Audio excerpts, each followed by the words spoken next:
Alipurduar junction railway Hindi primary স্কুলের 12-র 146 এবং 147 নম্বর বুথে ইভিএম মেশিন খারাপ হওয়ায় ভোট প্রক্রিয়া বন্ধ রয়েছে। ভোটার লম্বা লাইনে।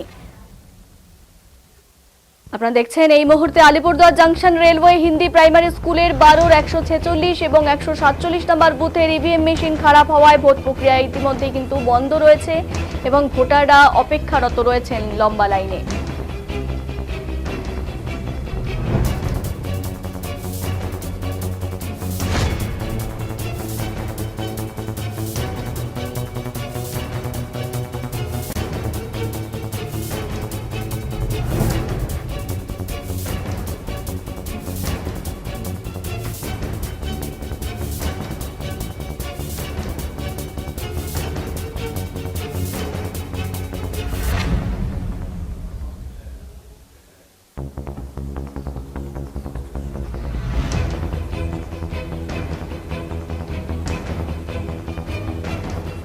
এই মুহূর্তে আলিপুরদুয়ার থেকে আমাদের প্রতিনিধি প্রকাশ রয়েছে আমাদের সঙ্গে। আমরা প্রকাশের সঙ্গে কথা বলবো। প্রকাশ, আমরা দেখতে পাচ্ছি এই বুথে ইভিএম মেশিন খারাপ হয়েছে, তো কি জানানো হচ্ছে কখন এই মেশিন ঠিক হবে? কারণ বাইরে প্রতীক্ষারত লম্বা লাইনও সেটাও পরিলক্ষিত হচ্ছে। কি বলবে গোটা বিষয়টি নিয়ে?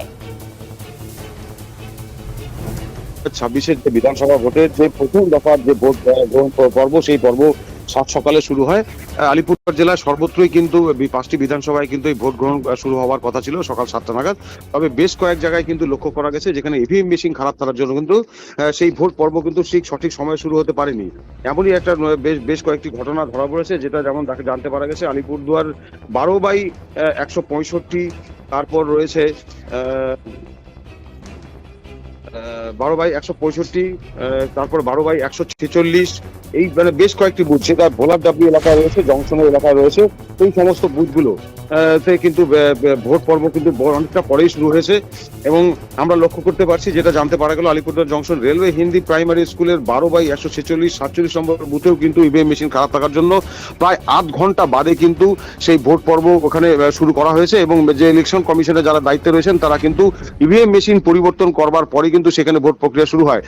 সাত সকালে কিন্তু প্রচুর মানুষ কিন্তু তারা লাইনে দাঁড়িয়েছিলেন, অপেক্ষায় ছিলেন তারা ভোট দেবেন, কিন্তু মেশিন খারাপের জন্য কিন্তু তাদেরকে অনেকক্ষণ লাইনে দাঁড়িয়ে থেকে তবেই কিন্তু তারা নিজেদের ভোট প্রক্রিয়া শুরু করেন। সুস্মিতা, ধন্যবাদ প্রকাশ।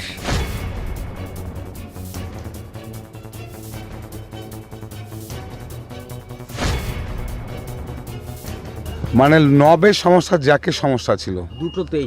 না, একটা ভিভিপ্যাটে একটু গন্ডগোল ছিল, এটা নবের সমস্যা, নব ঠিক আছে। এখন কি চেঞ্জ করে দিলেন? হ্যাঁ, এটা ঠিক আছে, চেঞ্জ করলাম, এটা চেঞ্জ করলাম as per instruction of ECI engineer. অসুবিধা নেই, ঠিক আছে স্যার। আপনি তো সেক্টর? হ্যাঁ। আপনার নামটা? কৃষ্ণচরণ বর্মা। ঠিক আছে। কি সমস্যা হয়েছে এখানে? সকাল থেকে মানুষ কেউ বাইরে চলে যাবে, কেউ বাইরে থেকে এসছে ভোট দেওয়ার জন্য। সকাল থেকে মানুষ এসে লাইন দাঁড়িয়েছে 5টার থেকে। এখন নির্বাচন কমিশনের চরম ব্যর্থতা। দুটো বুথ রয়েছে আমাদের, দুটো বুথেরই মেশিন খারাপ। তো এই মানুষগুলো যদি এখন ভোট দিতে না পারে, আবার ওনারাই বলছে যে ভোটাধিকার প্রয়োগ করতে হবে। কত নাম্বার বুথে? এখানে 12/146, 12/147, দুটো বুথেরই মেশিন খারাপ। এখনও সেক্টর ওরা বলে যাচ্ছে, 1 ঘন্টা ধরে ওরা বলছে সেক্টর আসবে চেঞ্জ করবে, সেক্টর আসবে চেঞ্জ করবে। এখনও পর্যন্ত কেউ আসতে পারেনি। 7টায় ভোট চালু হবে। এতগুলো মানুষ লাইনে দাঁড়িয়ে আছে, দেখতে পাচ্ছেন, দেখেন কত মানুষ লাইনে দাঁড়িয়ে আছে। এই নির্বাচন কমিশনের চরম ব্যর্থতা। প্রিসাইডিং কি বলছে? প্রিসাইডিং বলছে আসছে, এখনও আসছে, 1 ঘন্টা হয়ে গেল। কত মানুষ বাইরের থেকে আসছে যারা চলে যাবে। এটা কোন স্কুল? এটা railway state plan Hindi primary school. আপনার নাম? আমার নাম বিকাশ পাল, স্থানীয় ভোটার।